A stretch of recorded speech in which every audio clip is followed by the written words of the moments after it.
दोस्तों स्वागत है। कहानी के इस भाग में डाइनिंग टेबल पर सब बैठे हैं, खाना खा रहे होते हैं। तब ओम जी बोलते हैं। श्रीमती जी, कल मेरा एक दोस्त घर पर पूरे परिवार सहित आ रहा है। कौन, ओमी? माँ, आपको राकेश याद है? वह मिश्रा जी का बेटा? हाँ। पहले वह देहरादून में था, अब वह मुंबई आ गया है। आज ही फोन पर मेरी उससे बात हुई। वह आपसे मिलना चाहता है। उषा जी जो खाना खाते हुए ओम जी से पूछती हैं। लंच में आ रहे हैं या डिनर में? डिनर पर। हाँ। तुम जरा गाटे की सब्जी जरूर बना देना।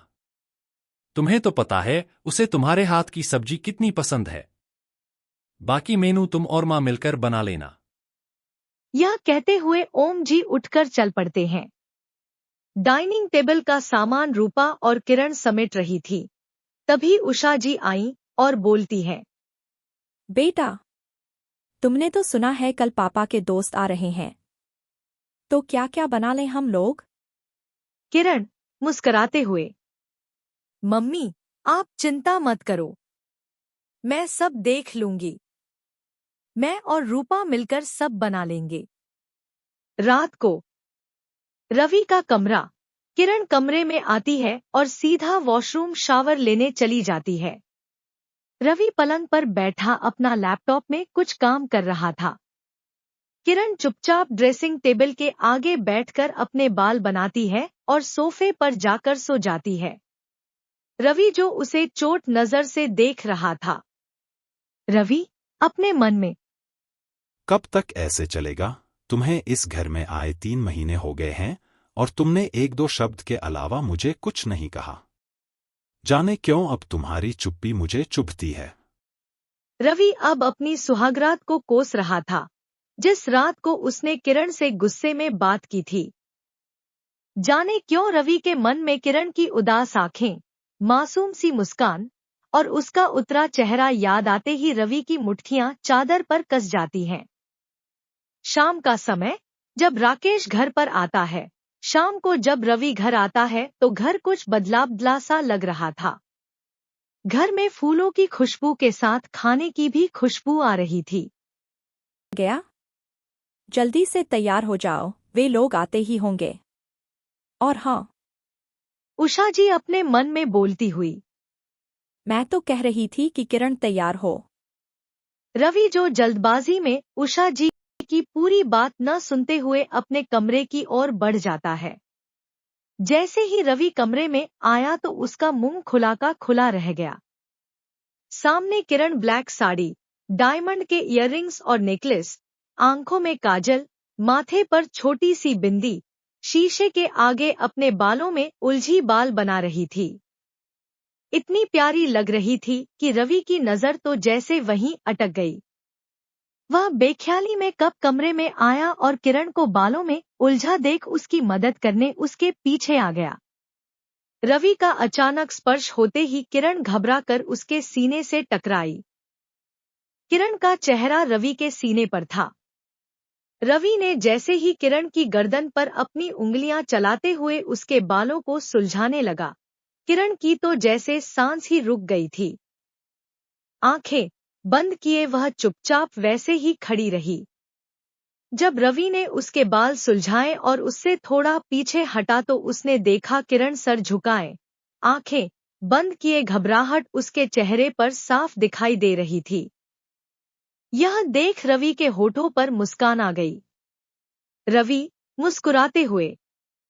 बहुत प्यार। फिर रवि ने किरण को कंधे से पकड़कर शीशे की तरफ घुमा दिया और ड्रेसिंग टेबल पर रख सफेद गुलाब को निकालकर किरण के बालों में लगा दिया और फिर मुस्कुराते हुए बोला।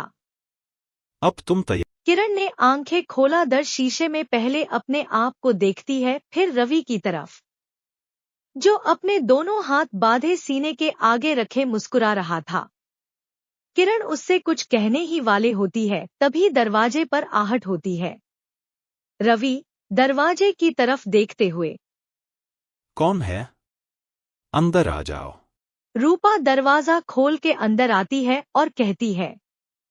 भौजी, आपको बड़ी मालकिन बुला रही है।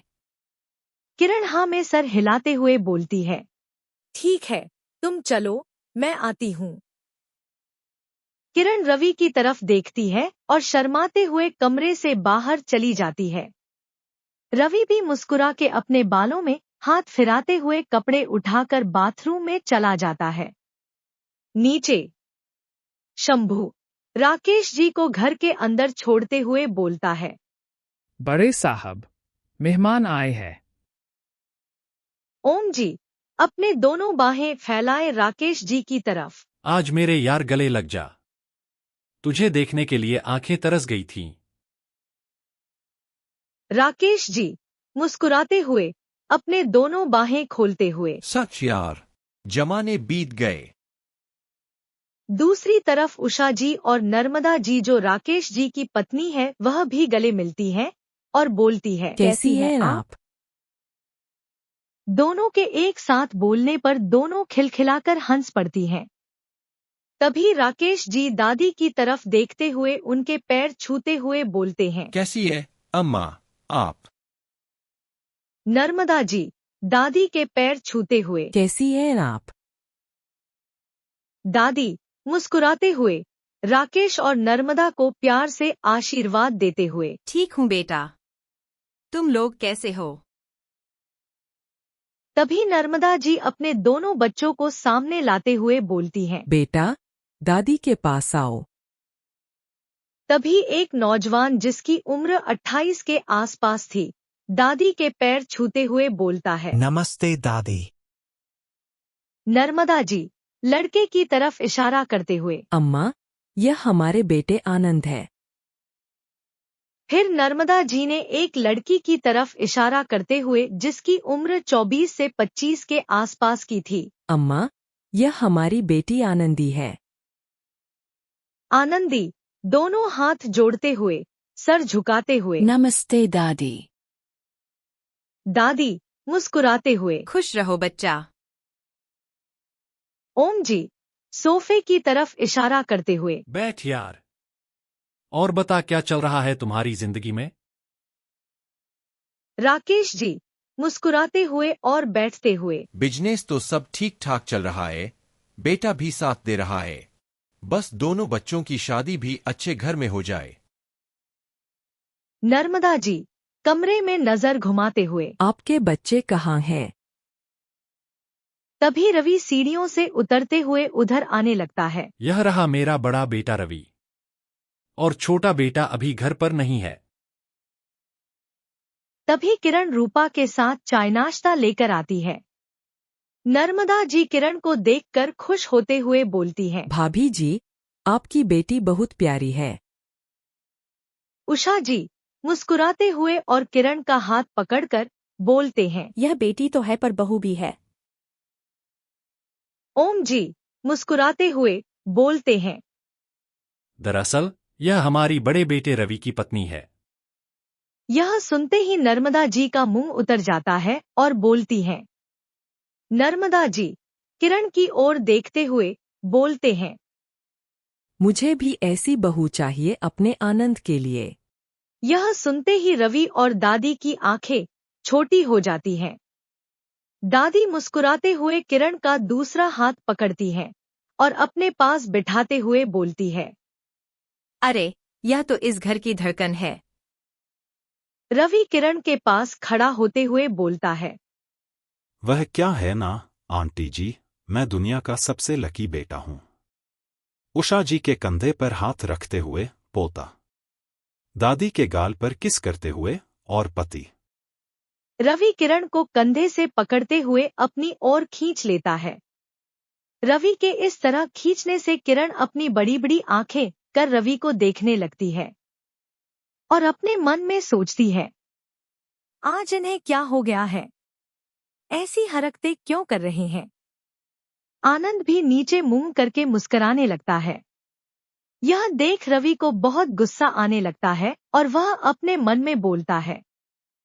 मुस्कुरा तो ऐसे रहा है जैसे इसकी बीवी की बात हो रही है। पता नहीं लोगों को दूसरों की बीवी में इतना इंटरेस्ट क्यों होता है। रवि किरण की कमर पर हाथ रखकर उसे अपनी ओर खींच लेता है। रवि के ऐसा करने पर किरण थोड़ी झिझकती है और फिर अपने कमर से रवि का हाथ हटाकर सीधा रसोई की तरफ चली जाती है। तो यह था भीगी पलकें भाग 9। आप सबसे मेरी गुजारिश है, मेरी कहानी को ढेर सारा प्यार दे, लाइक करें, सब्सक्राइब करें, कमेंट्स करें। दोस्तों, मेरी आपसे रिक्वेस्ट है कि आप कहानी तो सुनते हैं मगर सब्सक्राइब नहीं करते हैं। आपके सब्सक्राइब से मेरा मनोबल बढ़ता है, इसलिए प्लीज सब्सक्राइब करें। धन्यवाद। तो जल्द ही मिलेंगे कहानी के अगले भाग में।